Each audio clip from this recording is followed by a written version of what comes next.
Yesu nashimwe. Kuramutsa mwese mu izina rya Yesu Kristo.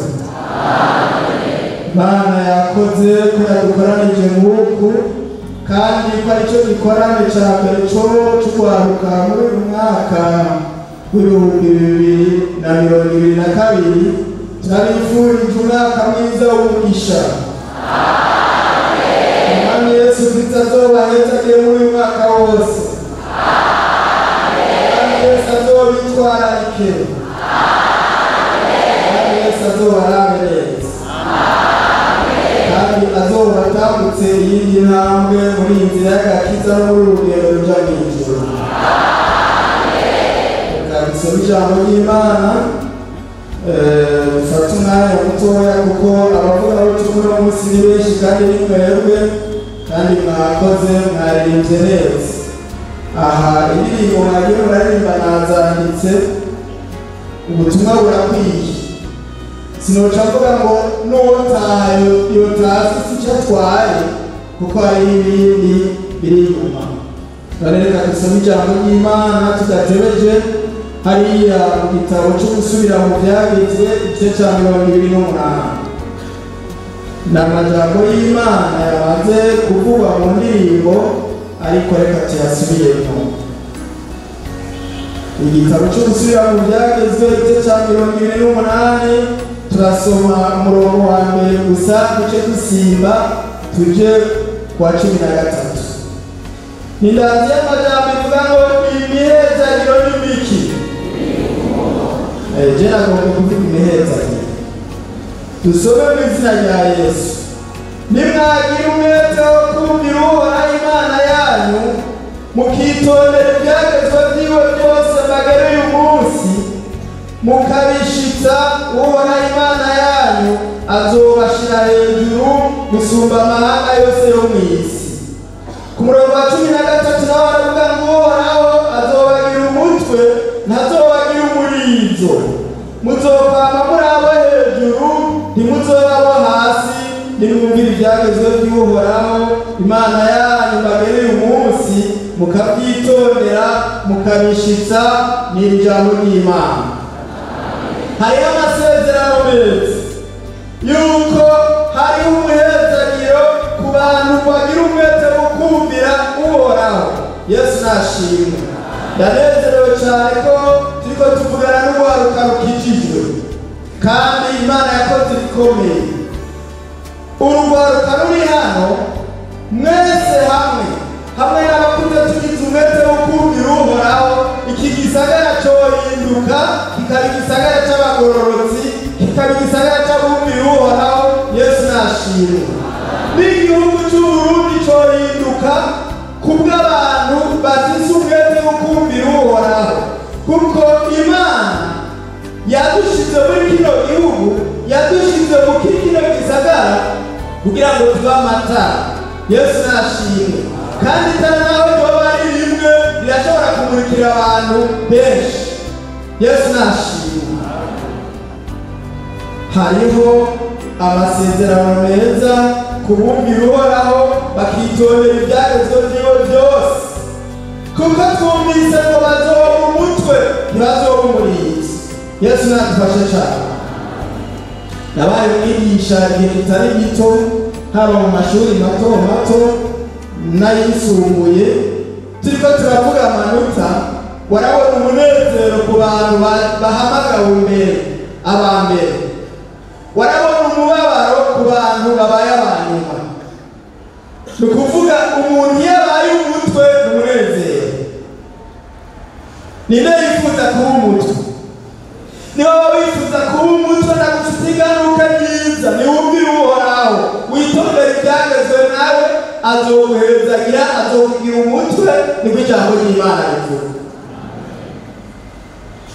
Hariho rero n'abaja kumviriza amanota abana babo bakagenda batera inkuru baganira, bagahamagara uwa mbere bagakoma amashi. Muri primere ho baca bakoma amashi, uwa kabiri, uwa gatatu.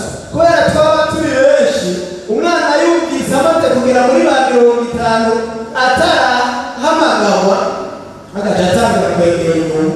Yarasanzwe ari ku murinzo none ariko aje inyuma no guhura.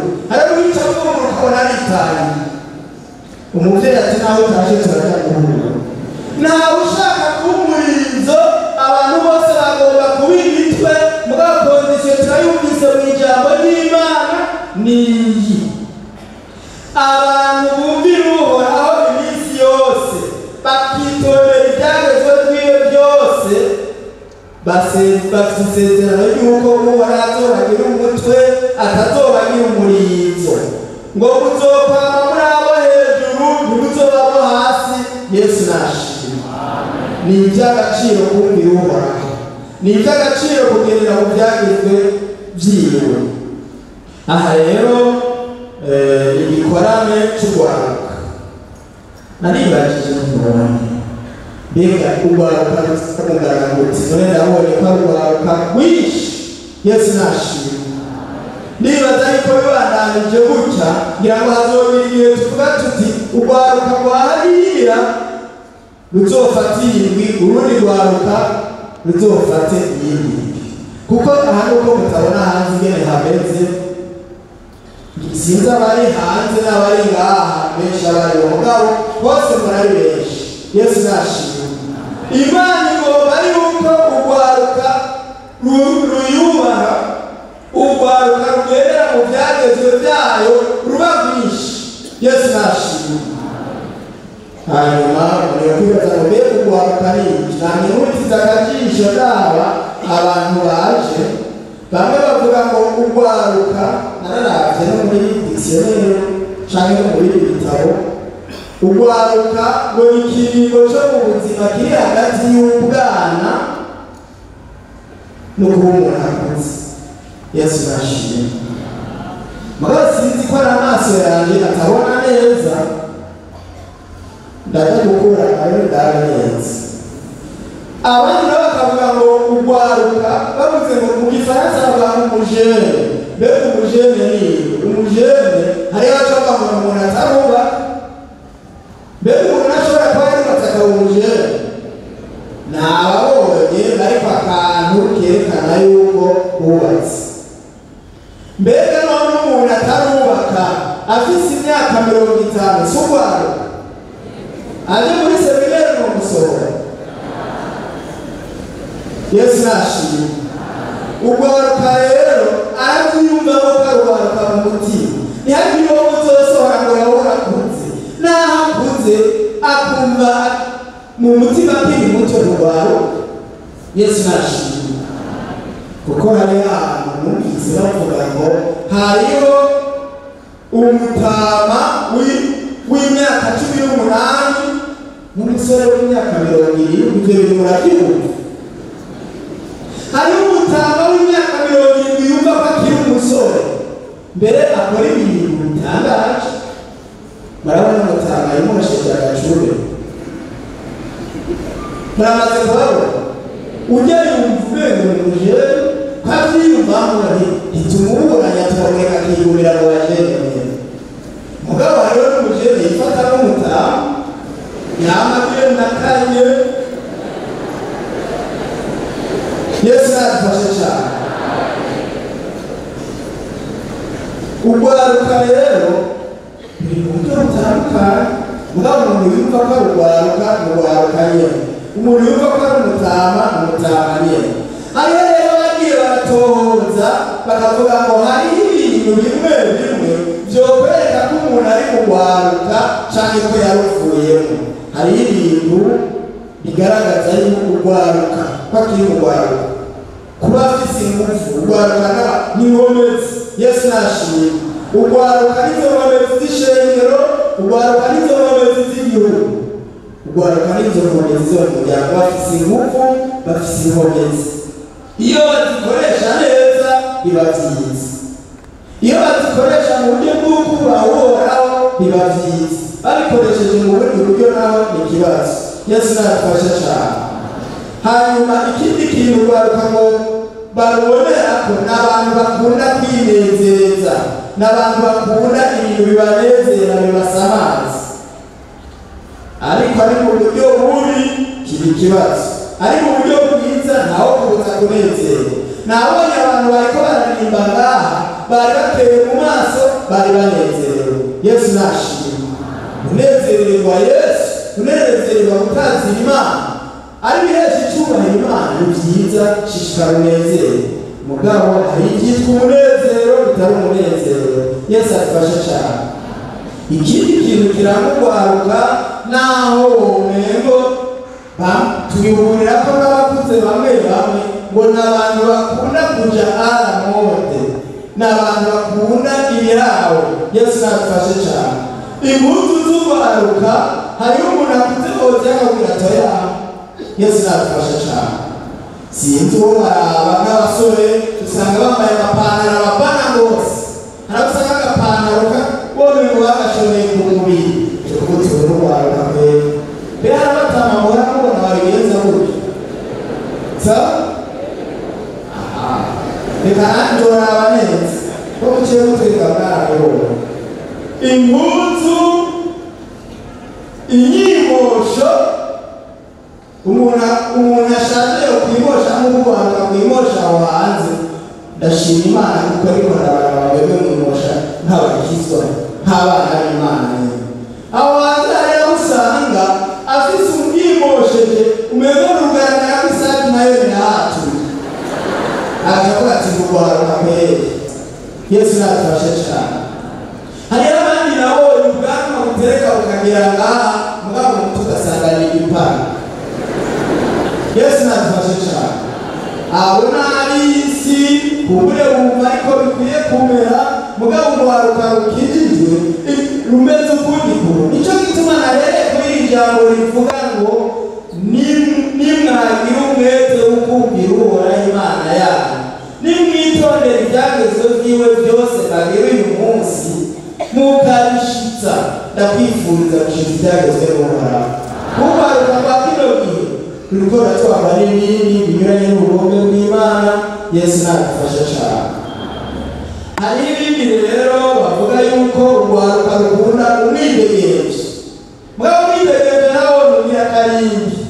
Si uko ukunda umwidegenzo saa yine saa tanu y'ijoro ngo jewe nidegenzo. Oya.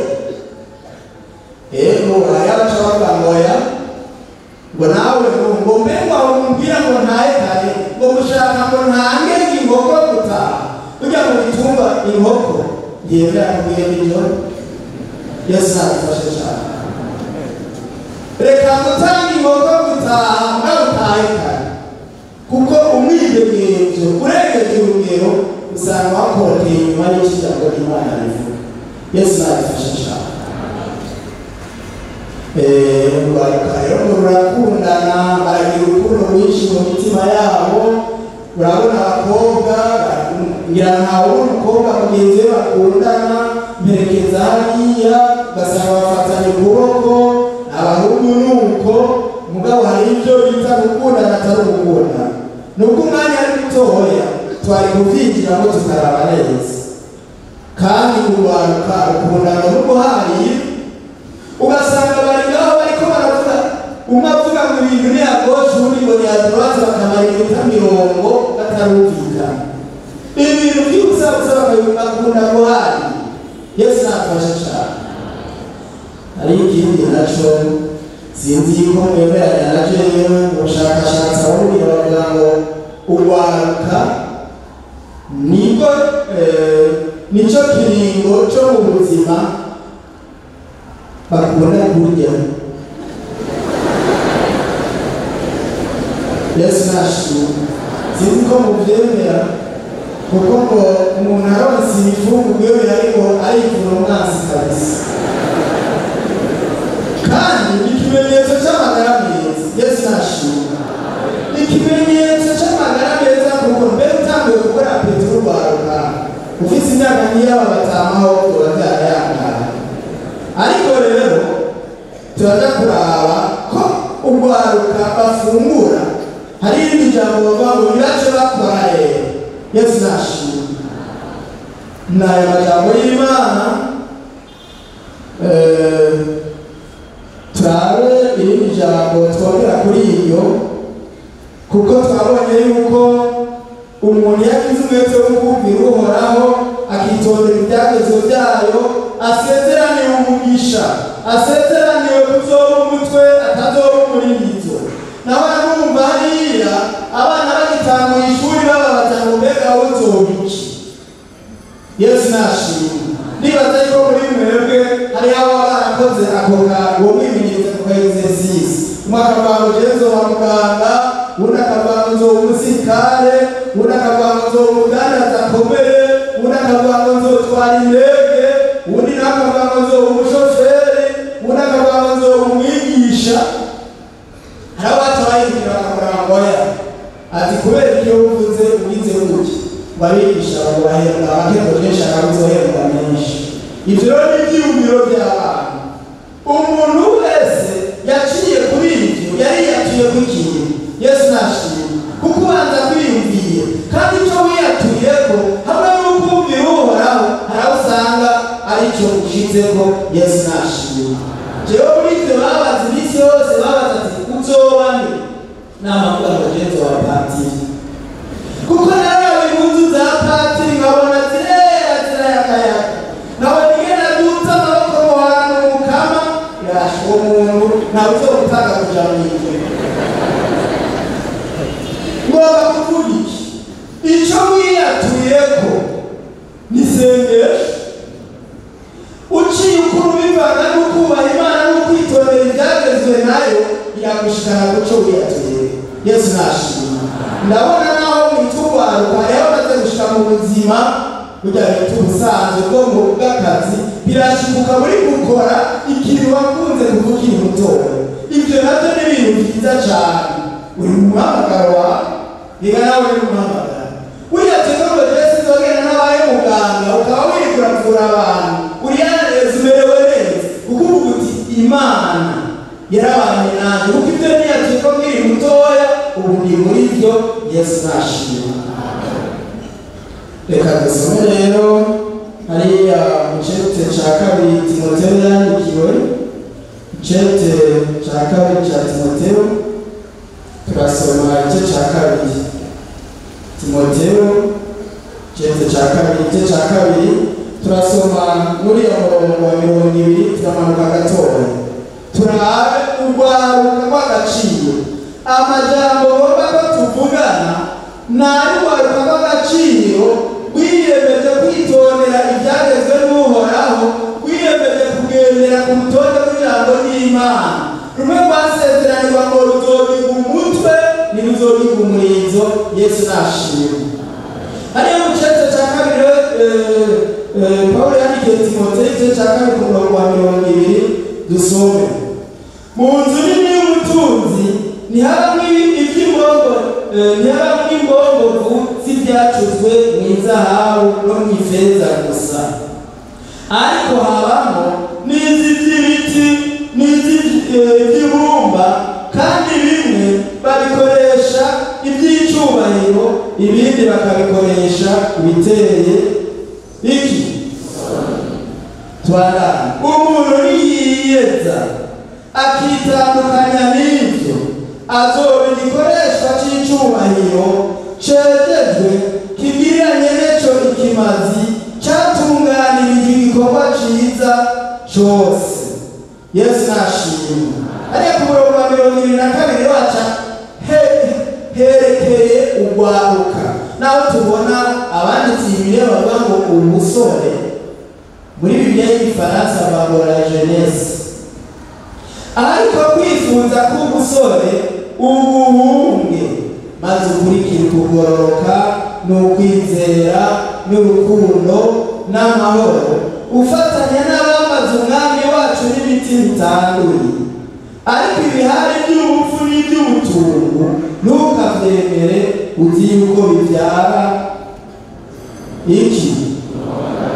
N'aya magambo y'Imana turabonye mu nzu y'umutunzi ko hari ibikoresho by'uburyo bwinshi. Imana ni umutunzi wa byose, kandi turi mu nzu y'Imana. Twahamagawe n'Imana ngo tuve mu byaha tuza mu nzu y'Imana kugira ngo idukoreshe ibyo yatugeneye. Turi mu nzu y'umutunzi, kandi kuri mu nzu y'umutunzi urashobora gukoresha ibintu by'icyubahiro. Yesu nashimwe. Ukitandukanya n'ikibi cyose,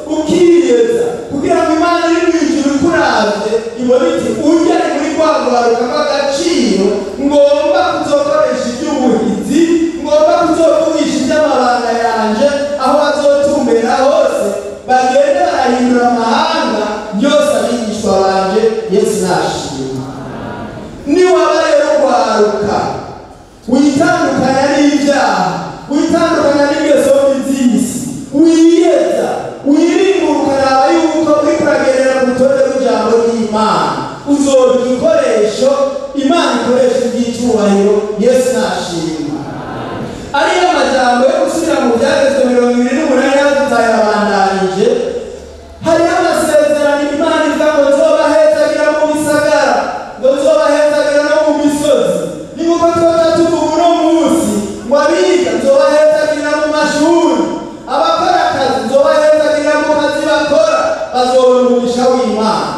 Abashaka guhezagirwa mu mashuri tariki ikiganza, Imana izobahezagirire. Imitwe muzoba imirizo, muzoba abambere muzoba abanyuma, ariko kondisiyo ngiyo witandukanye n'icaha n'ibisa naco, witandukanye n'ingeso z'isi. Ugwaruka uno munsi Satani n'abadayimoni baruhagarariye, baruhagurukiye. Yesu nadufashe cyane.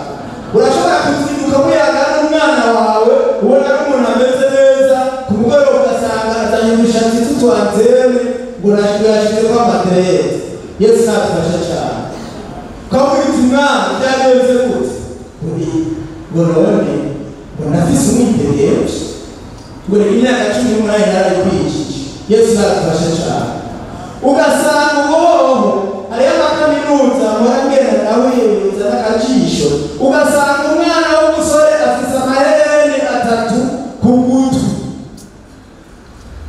Ninka ubukozi buri mu nzu nta marati bazasubira kuzishirako ku matwi. None abantu barakenyeye abariho bajako imparati. Yesu nadufashe cyane. Nuko abantu batarasoma Bibiliya neza ngo batohoze amahereni yavuye.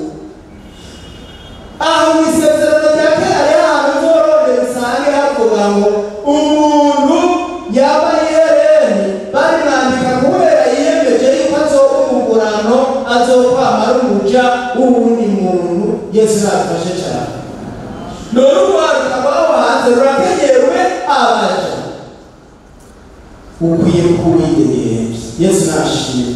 Imana ishimwe kuri mu widegemvya. Imana ishimwe kutakiganza n'izo ngeso z'isi. Abo bariko barira bavuga ngo n'amafyeri ngo n'ubushatsa, mugabe ijambo ry'Imana ricira urundi rubanza. Yesu nadufashe cyane. Ukwiye kuba mu rwaruka rw'agaciro, kuko urwaruka rw'agaciro rugira intumbero. Nababwiye abantu bariko baravuga ibyo bazokora, hari umwana yatomboka kubera bimuje kuko atabanje kwiyumvira, akavuga ngo je nzodandaza itabi ry'ikirundi, kubera kumure abonye base na base wabo ari abadandaza rya tabi rirerire. Uyu nawe ngo je nzoteka ivugu iyatureko vyiza. Yesu nashimwe.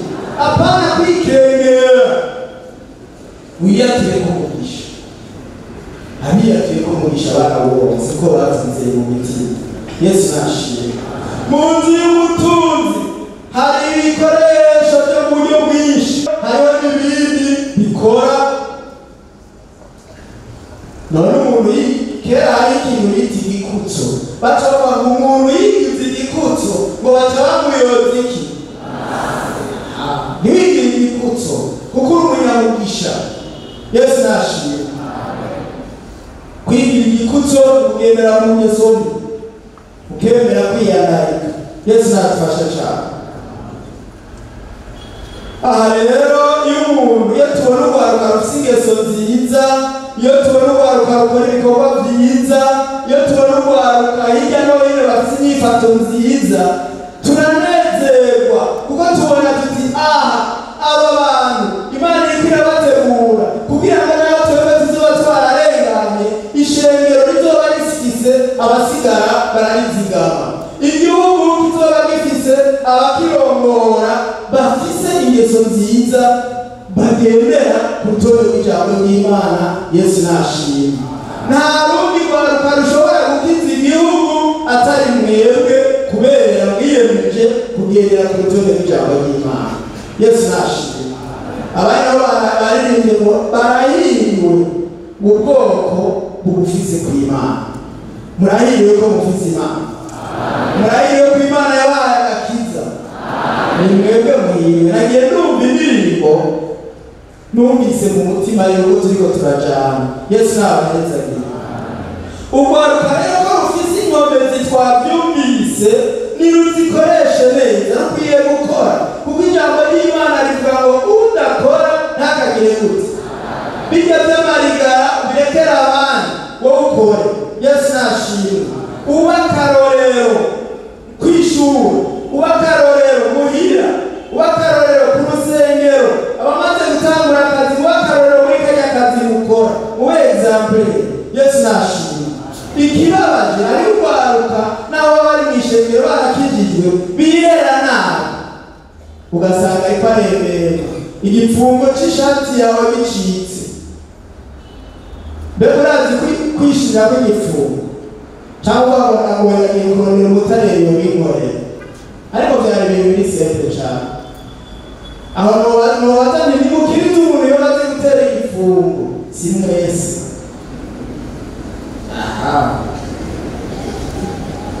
Umuntu azi gufofira ipantaro hasi ni banga mujambo baguze n'ibyo abapeiza, twebwe umutareri tubana ngaho hafi. Ariko ugwaruka rukora utuntu twose agira curiosity, ashaka kubimenya. Yesu nashimwa. Hari ahantu uzoja utazofise umutareri ari hafi yawe, sinzige uzogenda ushira ikiganza aho hari igipfungo cacitse. Yesu natufashe cyane. Hari utuntu duto ugwaruka rw'ubu wari ukwiye kumenya. Hari ugwaruka ashobora kwiyogereza isahani cyangwa ayikorera ku meza, umukozi arabibona. Yesu natufashe cyane. Mwaje ngaha iyaba byashoboka tugaca turubika abantu baza kuraba ku bitanda murako, ntihabuze umuntu ibitanda ciwe yashize yaje bidashashe. Iyumvire ni exercise naguhaye. Ariko rero ko dukijije kandi turi mu ngoro y'Imana, ntituvugana iby'ubuhemu gusa, iby'umubiri navyo birakeneye ko tubivugana. Cwe ico ni cyane dukore n'ibyo utaruzi, ugira umwete wo kubimenya, niko gutera imbere. Yesu nashimwe. Ikindi kigira kabiri, umenye guhitamwo neza abagenzi. Yesu nashimwe.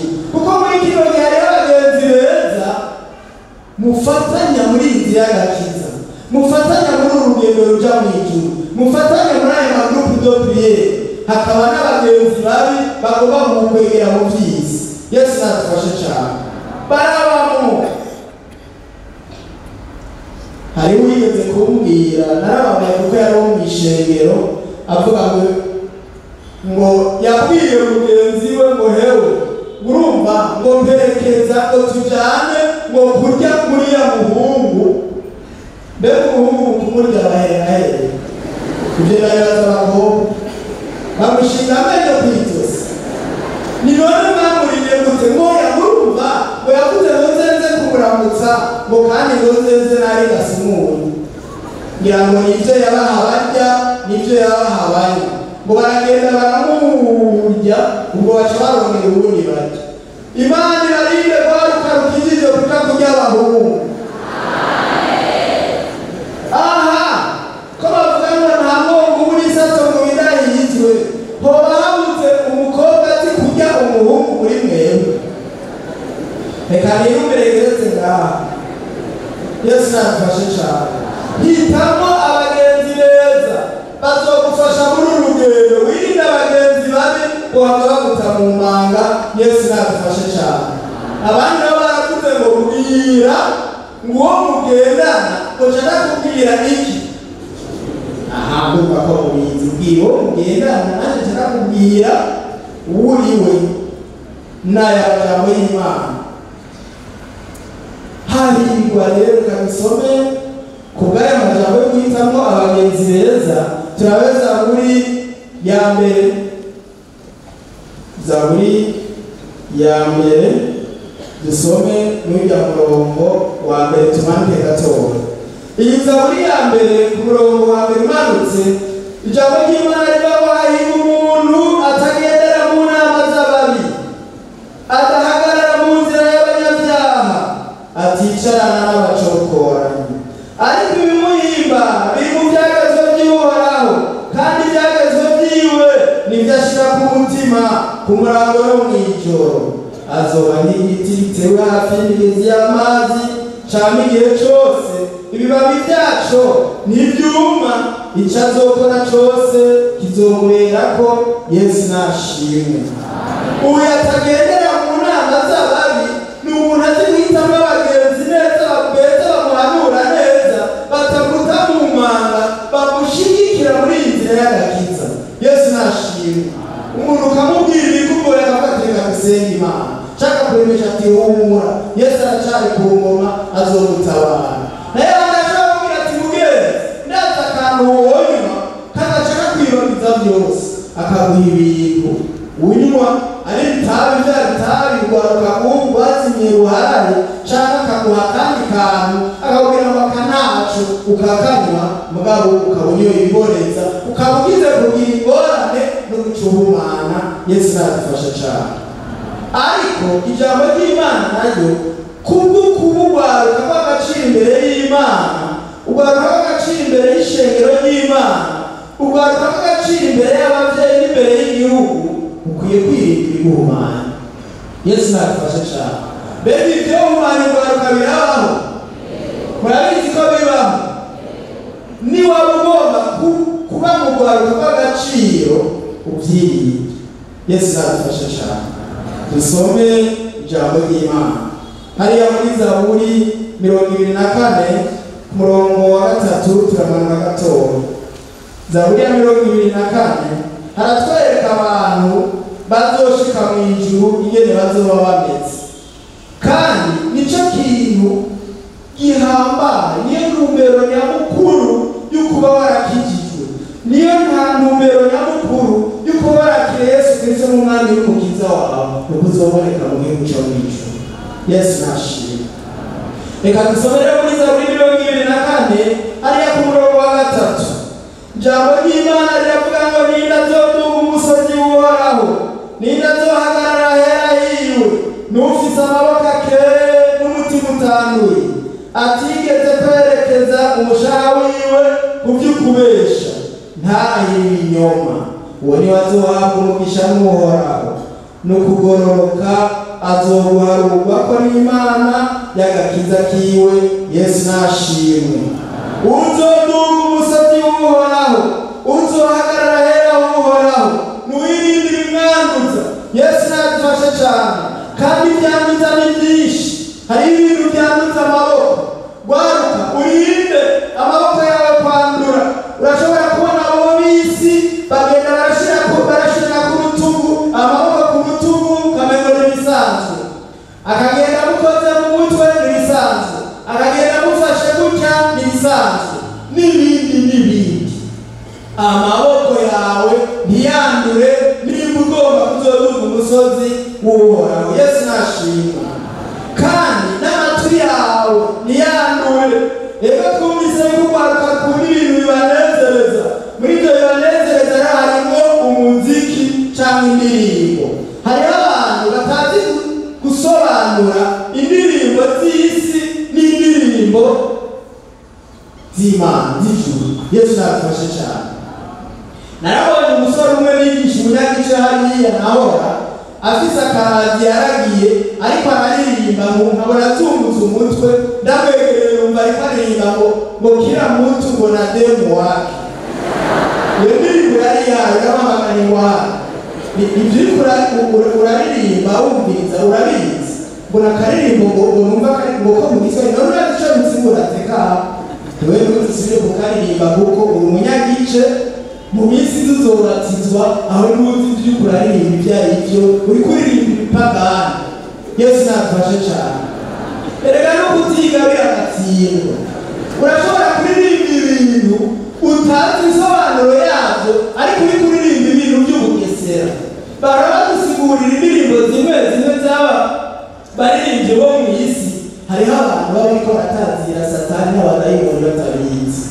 Yesu nadufashe cane. Abantu biga Yesu abahezanye. Ibintu byose muzoje murasobanurira abantu, ntibaririmba ibintu bibanduza. Yesu nadufashe cane. Amaso yawe ntaza kwanduze. Hari abantu babona abafite amaso atarakizwa, ari umuhungu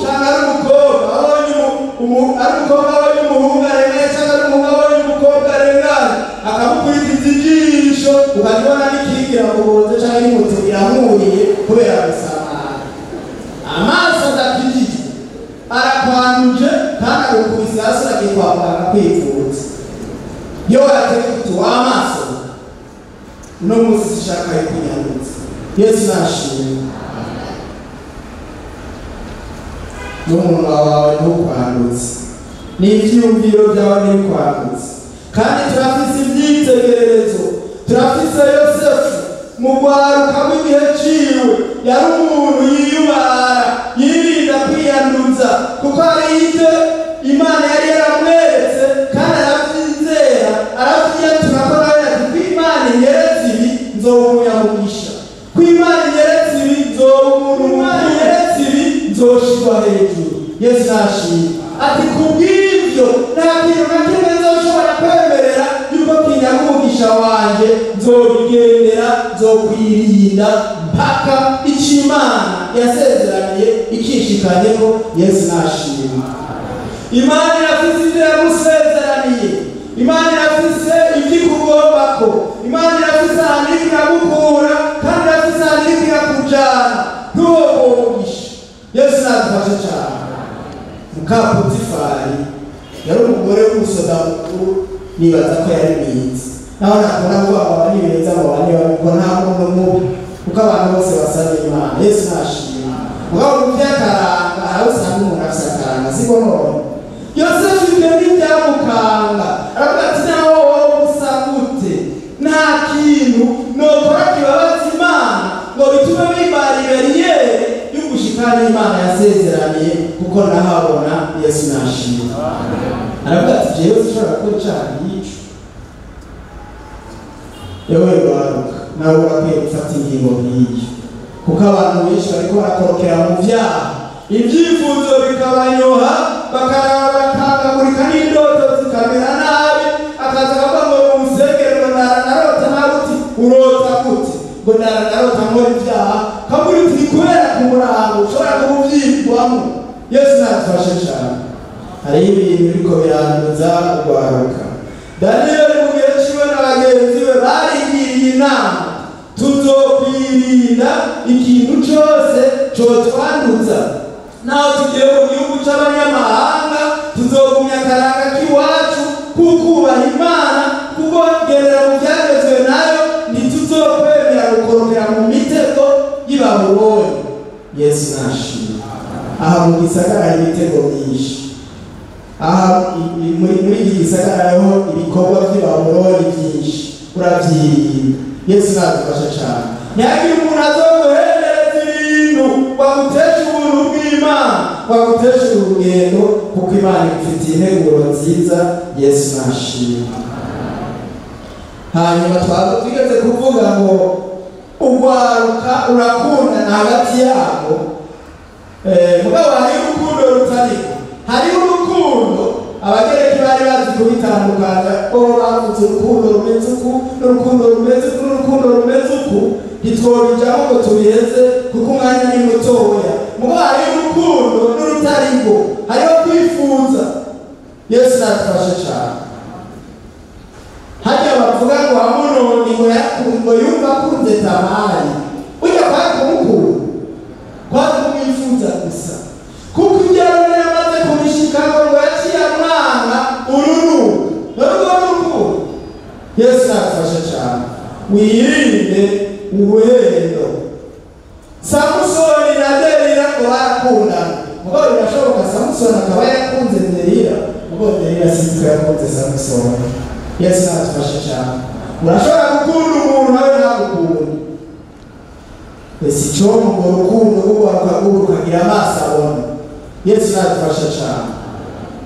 Hariho umuntu yambwiye nk'uwihana, arambwira ati burya jewe nakoze icaha ntibyagenze gute. Ati jewe imoto yarampfanye. Ati hanyuma nawe umukobwa ariko aragenda mw'ibarabara w'ibuvu nambwira ngo wewe wa mukobwa uri mwiza. Ati basha ati nuko ndi ku rugendo, ati burya twariko yaga. Ati ndavya ayo maso yawe vyabaye nkayo. Hari ikintu biga kera ngo le corbeau et le renard, abize kera barabizi. Irya mwebwe burya yarondera irya fromage yari mu kanwa nta kintu.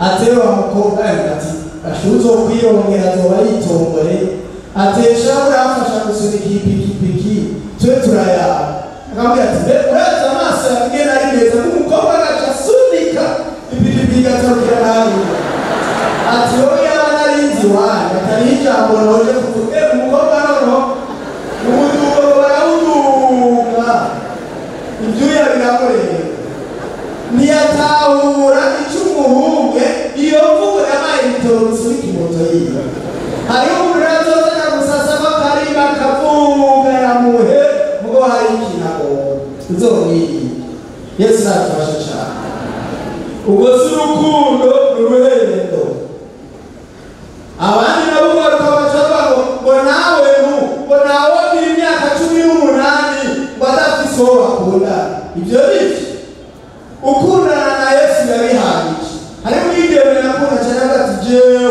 nta kopinage twari turigishije ibya kopinage ngo nta kopinage nzogira ngo nzogira na kopinage na Yesu gusa niwe wadahemuka ngo ibyo umusabye aragutera ugutwi akagutabara ngo kope wanje rero ngo ni Yesu kandi byamugendekeye neza narabikwirikiranye Yesu nashima ariko iyo bariko baragira abashakashatsi bagira ibiharuro hari ishuri kanaka bagira barabwira abanyeshuri bati mugerageze mwishure mukurikije ukuri ntihagire ubesha kuko ntitubaza n'izina ry'umuntu we wandika ku gapapuro gusa abantu baba baragendeye muri izo ngundo zo gukwegana abahungu n'abigeme baba bararigatanye ku matama baba barafatanye ku rutugu nibandiki basanga 80% baramaze kugerera muri ibyo bihe bati abantu bamaze gukorokera muri icyo cyaha cy'ubusashakanye cyabashukanye mu byaha by'ubusambanyi namwe bandika kandi ntawe bapfunga nta n'umenyi wayo 20%. Yesu natufashe cyane byumvikana yuko urwaruka rwacu rw'abakijwe dukwiye kuruba hafi tukaruhanura mugasoma ijambo ry'Imana kandi mugasenga kugira ngo izo ngeso ziriko ziratwara abandi mwebwe ntizibatware. Yesu natufashe cyane. hariho ahantu nigeze kuba babigira neza naho atari neza cyane umuhungu agiye kuyayata ku mukobwa kugira ngo ndagukunda ngo nagomba ko dukundana umukobwa atamubwira ati sawa ingo rero tujyane tubibwira ababyeyi banje ikizoba bazomenye ko ari wowe atangura kujugumira ati nk'abo turaje turajyana imbere ya mama na papa nababwira ni uyu muhungu dukundana nimwabona ntevye azoba ari uyu ati cyanavyemera ubona toya ntakunda rero kwawe ibyo mu binyegero ibyo mu mfuwe abari imigambi Yesu natufashe cyane. hari ibintu abantu bita urukundo atariko hari ahantu nabonye mu mwaka w'ishuri yari kaminuza ugasanga mu kwezi kwa mbere akundanye n'uyu mu kwezi kwa gatatu baravanye mu kwezi kwa kane akundanye n'uyu ukundi baravanye basanga umwaka w'ishuri uheze akundanye na batanu umengo imipira baherezanya kandi uwo rero bavanye acarumana n'uwundi. Yesu natufashe cyane. Gwaruka mukijijwe mwirinde kandi musengere bagenzi banyu mwebwe izo ngeso zanyu nziza zizane bariya bari mu buzimire bamenye agakiza baje kuri Yesu yiteguye kubatabara. Yesu nashimye. ikindi kintu nagomba kuvuga naho mukijijwe nawe reka kubakebura kuko imbere yo gukora ikintu ubanze wiyumvire imbere yo gufata ingingo ubanze ushire ku munzani w'ijambo ry'Imana urabe yuko ariko iyo ngingo ari nziza. Yesu natufashe cyane. muri Bibiliya natubwirwa turahasoma mu gitabo cy'Itangiriro igice cya 34 ku murongo wa mbere kubandanya hari umwigeme yitwa Dina umukobwa wa Yakobo yagiye kuramutsa abagenzi we atabanje gutoza ingeso zabo. Yesu natufashe cyane. agiye bagiye kuramutsa abakobwa asanga abakobwa bamupangiye asanga ingeso mbi zidahwanye n'iby'iwabo ahurira n'isangane kandi uko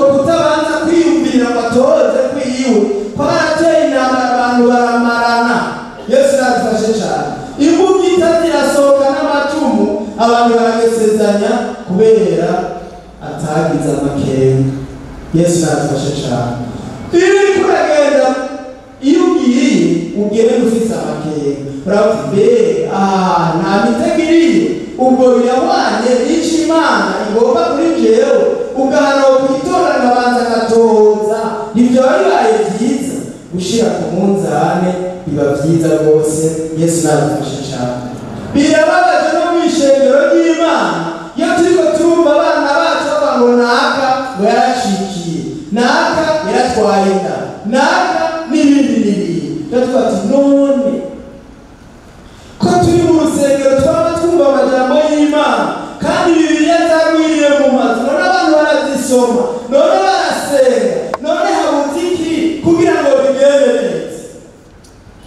Gwaruka turi mu gihe cy'iherezo ariko nagufitiye ingaruke naho biri uko hari isezerano ryiza ry'Imana. Reka dusome hariya mu gitabo cy'abavugishwa n'Imana Yoweli igice cya 2 turasoma n'uriya murongo wa 28 hariya mu gitabo cy'abavugishwa n'Imana Yoweli dusoma amajambo y'Imana.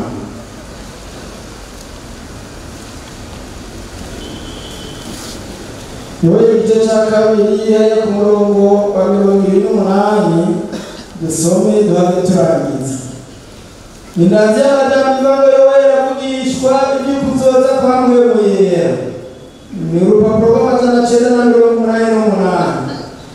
Hanyuma y'ibyo nzosuka Mpwemu wanjye ku bari n'umubiri bose, abahungu banyu n'abakobwa banyu bazovugishwa nanje, n'abatama banyu bazorota inzozi, n'imisore yanyu izobona ibyo yeretswe. Yesu nashimwe. Ndagufitiye n'uko uno munsi ikikubuza kugenda n'uko ijambo ry'Imana rivuga nuko ari icubutse, ariko Imana yarasezeranye abakiriye barakiriye ubu nabo baramukiwe kwakira ko twumvise ngo hanyuma y'ibyo havugwa ibihe by'iherezo. Natwe turiko turaraba tukabona ibimenyetso turabona ko turi mu bihe by'iherezo, turi urungano rwo mu gihe ca nyuma. Yesu nashimwe. Nico gituma rero ico gufasha kugenda neza, ico gufasha kwitonda, ico gufasha kwiyubara, ico gufasha gutinya Imana ukagendera mu byagezwe nayo n'uyu Mpwemu w'Imana yasezeranye ko azosukwa ku bari n'umubiri. Abahungu n'abakobwa ngo bazogira gute? Abahungu n'abakobwa ngo bazogirwa gute? Mubivuze buhoro buhoro. Kandi rero hari ahantu twagiye mu biga mwene aya, hanyuma hariho umwanya wo kubaza ibibazo. Kubera umwanya wo kubaza ibibazo wari wabuze bacabandika ku dupapuro twinshi nabonye bavuga ngo uransengera kuko mu byo wavuze byose harimo byinshi bingora, naciye mbona yuko Mpwemu yaratawe naronka. Yesu nadufashe cyane. Ubundi ati uramfasha gusenga nta Mpwemu ufise kuko izo ngeso mbi zaranyizigiye ko zimwe hari ibinesha hari ibyonesha hari ibingora hari maze gushoboka. Uwo Mpwemu yarasezeranywe kandi uwo Mpwemu yarasutswe kubiteguye kumwakira. Yesu nashimwe. Ivyerekana yuko urwaruka rufise Mpwemu Yera uririnda ruritonda muri uru rugendo, ntapfa gusimbira habonye hose, ararinda ibirenge byo gutumbera Imana yanga, ararinda akanwa kiwe gupfa ibyo yavuze. Yesu nadufashe cyane. Hariho abavuga amajambo y'ubupfu kandi ntabwo yanagendana nabyo. None Mpwemu yocaye. Yesu nadutabara. Urakwiye gusenga Imana kugira ngo iryo sezerano ryasezeranywe igihe cy'iherezo nawe rigushikeko, kuko numvise abaririmbye ngaha benshi bagiye barasaba ngo urazofasha Mwami Yesu sinzobe ikiraro. Yesu nadufashe cyane. Ngo ngomorera ya ngabire yanje, ngo nyemerera ngendane nawe, noneho ugendana n'Imana gutukiri mu ngeso. Yesu nadufashe cyane. Ngo abazi ubwenge bariko bariyeza. Yesu nadufashe cyane. Hari abandi baririmbye ngo tuve kuza kuzana abazimiye, ubazane kandi nawe ari ubuzimire bumwe bumwe bukirimo. Ivyumviro n'ivyifuzo ni vyinshi, uragakangagurika. Urakwiye gusenga Imana. Isezerano ryasezeraniwe urwanwa rw'abahungu n'abakobwa bazovugishwa n'Imana, nawe ubemwo mubavugishwa n'Imana muri kino gihe c'iherezo. Yesu nashimwe. Kandi uzokwirirwa ubago barabara urashaka kubwira umuntu uti mbere data Yesu aragukunda, va muri izo ngeso mbi, Yesu araharira, amaraso ya Yesu aroza ibyaha byose. Aho bizovugisha n'aya majambo y'Imana. Reka turangirize hariya mu cete ca kabiri Pawulo yandikiye ishengero ry'i Korinto. Duce dusenga Imana. Cete ca kabiri Pawulo yandikiye ab'i Korinto, igice ca kabiri, igice c'Iduranunga, umurongo wa mbere.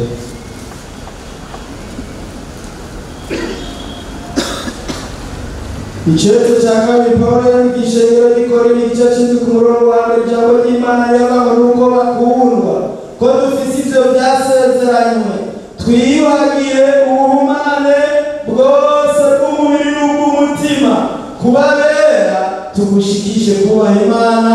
Yesu nashimwe.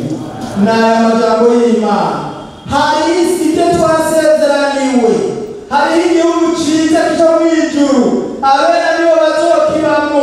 Twasomye amajambo avuga ninde azoduga umusozi w'Uhoraho, ninde azogerera ahera yiwe. Nabo babisezeraniwe kuko byarasezeranywe. None ngo twiyuhagire ubumane bwose bw'umubiri n'ubw'umutima, kubabera tugushikishe kubaha Imana. Hariho ahantu havuga iby'umusukoni w'ingumba. Imana igira imbabazi, Imana iraharira cane abantu. Uwo musukoni barawubonera ku ibyo waba bakabura, nyene bavuga ati niwuteme naco umaze ugasarika mu murima. Ariko abakozi beza barusabira ikigongo mu mugenzi, bazure ku mwaka nawe. Ubu turi mu 2022. Imana yakwihanganiye muri birya bintu ugenderamwo bitembera. Yesu yadufashe cane. None rero isezerano n'iryawe uno munsi biracashoboka yuko ugira intambwe ukiyamura ubuhumane ubwo ari bwo bwose, ubuhumane bwo mu mvugo, ubuhumane bwo mu bikorwa. Ndabona abantu benshi bakiri abanyeshuri, ntihabuze ababa bagitrisha. Ndabona benshi ari urwaruka rukiri rutoya ruciga, ntihabuze ibigabitanye kanaka. Yesu nadufashe cane. Uno mugoroba kubera umugoroba mwiza yuko isezerano yuko Imana isuka mweru nawe ukakira yo gushika kuno munsi. Umuri mu rusengero umeze kumwe. Oya, aho inzamba yovuga hariho abosigara, hariho aboduga, bivanye n'ipakiranye mu mitima yabo base kwihana, bivanye n'ingeso mbi zase kubavako. Uno munsi Yesu agufitiye igaruke ryiza.